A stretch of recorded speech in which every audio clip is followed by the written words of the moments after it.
Richard Eliezer tak goyahkan perhatiannya dari keterangan Verdi Sambo saat dicecar pertanyaan oleh majelis hakim. Berkali-kali, Eliezer juga tampak membuka catatan dan menuliskan sejumlah poin penting yang ia dapati dari keterangan Verdi Sambo. Barangkali inilah pemandangan yang tampak manakala persidangan kasus pembunuhan Brigadir Joshua kembali digelar di Pengadilan Negeri Jakarta Selatan hari ini. Dua terdakwa pembunuhan berencana itu sempat saling tuding, sekaligus saling bantah soal kematian Joshua. Sebelumnya, beda pendapat Eliezer Sambo juga mulai mengemuka soal insiden penembakan hingga sosok perempuan yang sempat menangis di kediaman Sambo beberapa waktu lalu sebelum insiden pembunuhan terjadi. Terbaru, Verdi Sambo bahkan meminta agar Baradae segera disidang etik dan dilakukan pemberhentian tidak dengan hormat dari jajaran kepolisian sebagaimana dirinya. Sementara mantan Karo Paminal di Propam Polri Hendra Kurniawan mengungkapkan responnya saat curiga dirinya dibohongi di skenario Sambo ini. Saya sempat cerita sama Agus ketika di Gus, ini kayaknya kita dibohongin ini. Terus Agus bilang, masa sih bang begitu? Iya kayaknya seperti itu karena Direksus ngomongnya begitu. Wah, kok sampai sejauh gitu sih bang, saya dikadalin begitu, kita dikadalin begitu semua. Ya nggak tahu ini Gus, ini abang juga mau dipatsus, saya bilang gitu. Bagaimana dengan peristiwa ini semua, bagaimana? Dengan ini ya, saya berdamai dengan diri aja, dengan hati saya berdamai dengan hati, saya jalanin, saya syukurin prosesnya seperti itu. Apa yang bisa saya perbuat ya saya untuk menjawab di proses persidangan ini yang mulia. Ya, selang beberapa bulan kasus ini bergulir, keterangan sejumlah saksi, bahkan saksi dari pihak Sambo mulai berbalik arah. Tidak sedikit di antara keterangan yang mengemuka di persidangan justru semakin mematahkan skenario Sambo. Tim Liputan, Jakarta.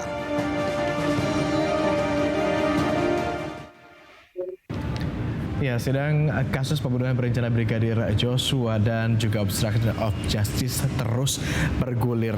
Pagi tadi sempat dilakukan persidangan dan ada pertemuan antara Baradae Eliezer dan juga Verdi Sambo. Keterangan demi keterangan terus digali dari para saksi dan juga terdakwa dalam kasus ini.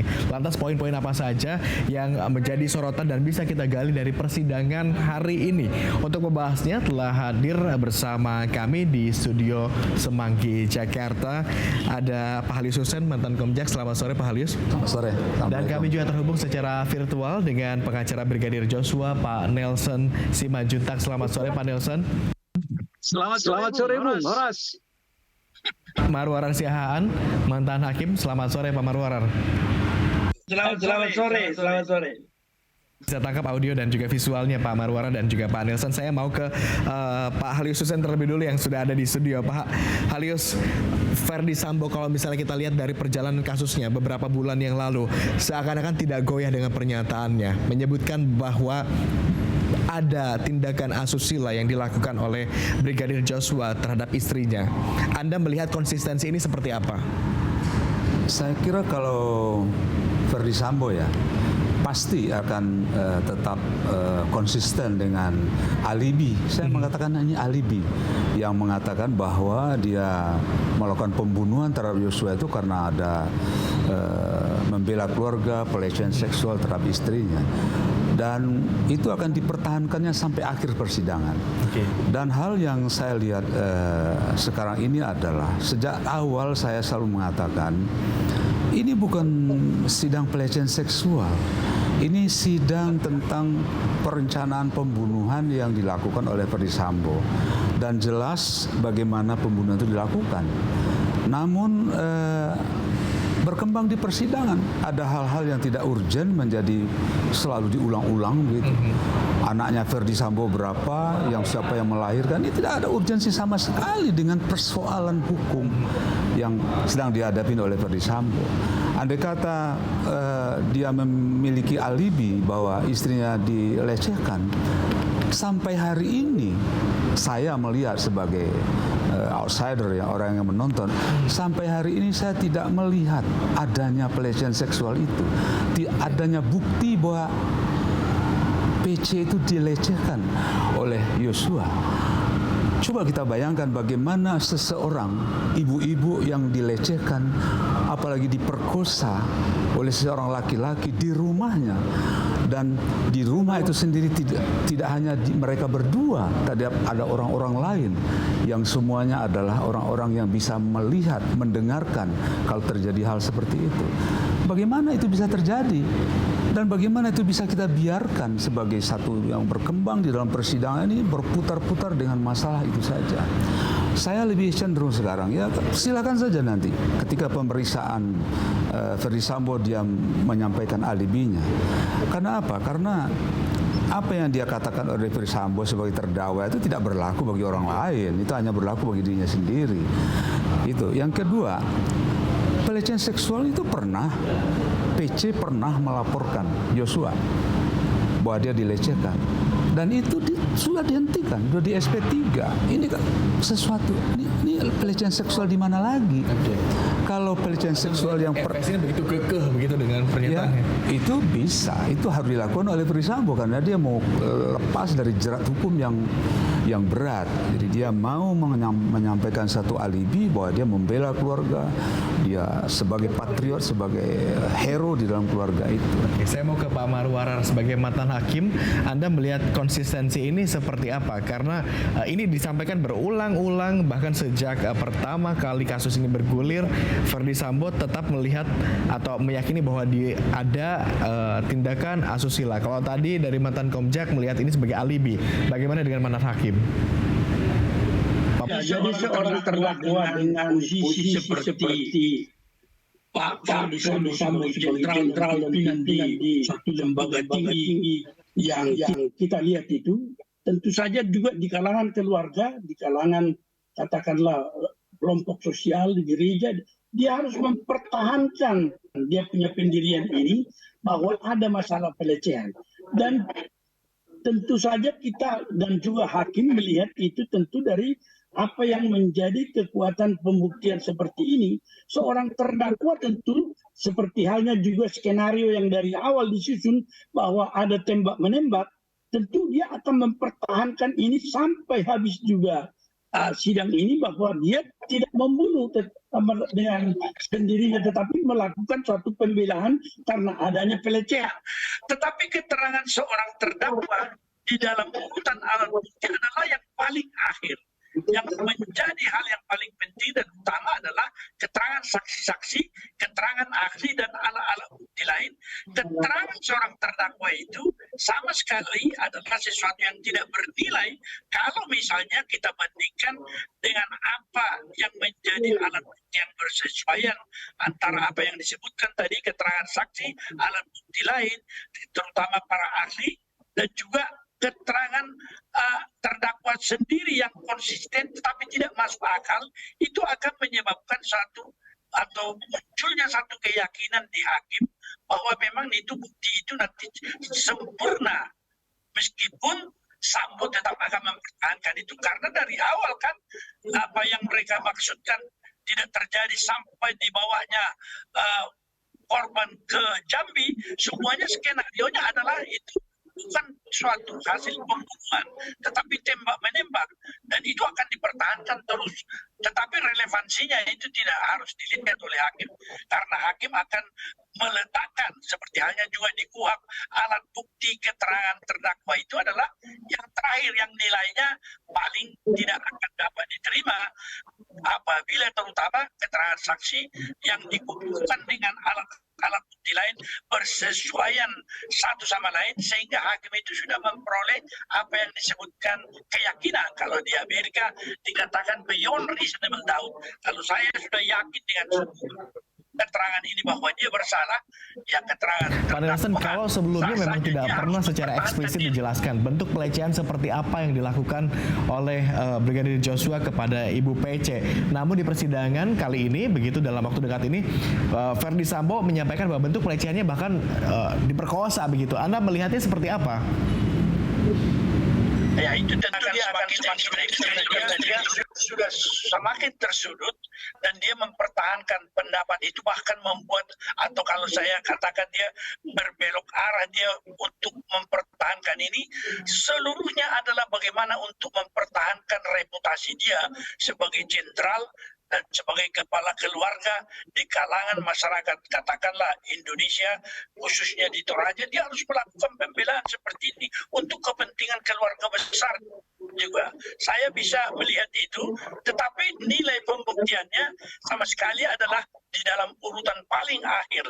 Dan kalau hakim sudah melihat bahwa alat bukti lain seluruhnya bersesuaian satu sama lain, dan dia memperoleh keyakinan, ya, seorang terdakwa seperti itu yang menyebabkan dia bertahan ini, itu umumnya kita katakan dia menjadi satu hal-hal yang menimbulkan pemberatan atau aggravating circumstances, yaitu hal-hal yang memberatkan itu muncul daripada sikap yang tidak mau menyerah seperti ini. Saya kira kita biarkan saja, tentu hakim sudah mempunyai satu pendirian tentang ini. Sebagai pengacara, Anda sempat khawatir atau tidak dengan konsistensi yang terus disampaikan berulang-ulang oleh Verdi Sambo ini? Saya kira tidak ada kekhawatiran seperti itu karena ukurannya jelas. Di dalam nilai keterangan terdakwa itu dia bagian akhir, karena dia akan sudah bisa diprediksi akan mengatakan itu. Apalagi dengan apa yang dikatakan dari sejak awal, mereka sudah membuat skenario bahwa itu bukan pembunuhan tetapi tembak-menembak yang terjadi, dan itu dipertahankan. Dan kemudian di dalam persidangan dia berharap akan dapat keringanan, tetapi justru sebaliknya, kalau pengalaman kita, inilah yang disebutkan hal-hal yang sangat memberatkan, mencoba tidak memikul tanggung jawab atas satu perbuatannya. Tentu sebagai seorang perwira polisi tidak layak hal seperti itu dianggap menjadi suatu dukungan terhadap kepribadian seorang terdakwa yang bertanggung jawab di dalam perbuatan-perbuatannya. Saya kira ini pendirian saya. Kalau dari kacamata Anda sebagai pengacara Brigadir Joshua, seperti apa Pak Nelson? Terima kasih, Bu. The dreams comes true, ya. Selaku pengacara keluarga Joshua Huta Barat, wangi dupa sudah berhembus, kebohongan telah terendus, pengadilan sudah terang benderang. Mau dibawa kemana lagi kau fantasiera? Tidak ada lagi temanmu untuk berkolaborasi. Pasukan-pasukanmu sudah terbuka semuanya. Oleh karenanya, tiada kata lain, apa yang sudah kami sampaikan pertengahan bulan Juli, pasal 340 KUHP berhadapan dengan Anda. Inilah suatu bukti nyata, apa yang senantiasa kami katakan, ini adalah perkara pembunuhan biasa, tidak hal yang extraordinary. Tetapi karena pelakunya adalah penyidik profesional dan rumah daripada tempat perlindungan kehormatan nyawa bangsa sudah disalahgunakan hingga timbullah asumsi-asumsi, pendapat-pendapat miring, dan tentunya menjadi blacklist bagi hukum yang ada di Indonesia. Oleh karenanya bagi kami sebenarnya kita sudah merasa senang. Contoh saksi saja satu, Eliezer, sudah terbentang apa yang dikatakannya. Termasuk kawan kemarin perwira menengah sudah malah mengatakan kok kami yang dikorbankan. Karir, pemberhentian, pecat tidak dengan hormat maupun keluarga. Di sisi lain mulai berhadapan, menyaksikan dibelokkan lagi sesuai dengan judul Pak Marwar hari ini, dibelokkan kemana lagi mata hukum, hakim-hakim yang terhormat itu sudah melihat benang merah. Kalau nggak ada lagi benang hitam, ya benang mana saja kita pakai, benang putih pun sudah banyak kunci-kuncinya. Baik, Anda percaya bahwa para hakim sudah melihat benang merahnya. Tetapi kalau bicara tentang 340, tadi sempat Anda singgung juga Pak Nelson, kemudian juga kita bicara tentang konsistensi dari pihak Verdi Sambo, ternyata ada yang konsisten juga. Ini pengacara Verdi Sambo yang menyatakan bahwa ini sejujurnya adalah bukan hal yang direncanakan. Pernyataan ini disampaikan oleh Febri Diansyah dalam kami cuplik berikut ini. Ya. peristiwa di Saguling di lantai 3 yang sebenarnya menurut fakta yang kami dapatkan atau berkas yang kami dapatkan sama sekali tidak ada perencanaan di sana. Di Magelang, peristiwa di Magelang misalnya, itu juga peristiwa yang berada di luar skenario. Jadi tidak termasuk pada 2 poin skenario tadi. Bahkan kalau kita simak dalam proses persidangan, Pak Ferdi Sambo selalu mengatakan jangan dikaitkan, jangan dibahas peristiwa di Magelang. Kenapa? Karena memang peristiwa di Magelang itu baik bagi Pak Ferdi Sambo ataupun Bu Putri, itu peristiwa yang sangat menjadikan beban yang berat bagi Bu Putri secara psikologis, dan itu peristiwa yang membuat malu, kalau dalam bahasa yang sering kita dengar, membuat malu keluarga dan terkait dengan harga diri. Pak Nelson, Pak Marwarar, Pak Halius, kita sudah sama-sama melihat bagaimana pernyataan dari kuasa hukum dari Ferdi Sambo yang menyatakan bahwa kejadian demi kejadian itu betul-betul tidak direncanakan. Anda melihatnya ini adalah sebagai langkah atau upaya untuk terhindar dari 340 itu sendiri atau seperti apa, Pak Halius? Yang paling aneh adalah pernyataan Febri ya, bahwa jangan diperhatikan peristiwa di Magelang. Karena itu peristiwa yang sangat memalukan. Padahal Ferdi Sambo mengatakan sendiri karena peristiwa di Magelang itulah dia bunuh si Yosua. Jadi ini sebuah pernyataan dari Febri yang tidak punya dasar. Ini kontradiktif begitu antara kontradiktif yang disampaikan sekali. Kemudian dengan bagaimana kita menyampingkan peristiwa Magelang? Karena peristiwa Magelang lah menurut mereka terjadinya pembunuhan. Yang menjadi dasar gitu, atau alasan pembunuhan itu dilakukan. Dan sebagaimana Anda katakan, dia kekeh sampai hari ini kokoh mengatakan dia membela keluarganya. Membela keluarga yang mana? Jadi kalau Febri mengatakan jangan berpikir tentang peristiwa Magelang dan tidak ada perencanaan, saya kasih satu contoh saja. Ketika berangkat dari Magelang, senjata Yosua dilucutin. Ya. Ini ada apa? Dilucutin. Anda membaca pelucutannya adalah bagian dari perencanaan, begitu? Pasti. Kalau tidak dilucutin berarti ada perlawanan. Ada pertanyaan kepada Berada Yosua masih punya senjata enggak? Dia kan tidak ada lagi senjatanya. Ini ada apa? Kalau bukan ini perencanaan mau bunuh orang. Dia takut nanti jangan-jangan ada Yosua masih ada pistol terselip di pinggangnya. Gitu. Saya mau minta pendapat dari pengacara Brigadir Joshua terkait hal ini. Tapi ditunda dulu, Pak Nelson. Tanggapan Anda kami minta usai jeda pariwara. Tetaplah bersama kami di Berita 1 Sore.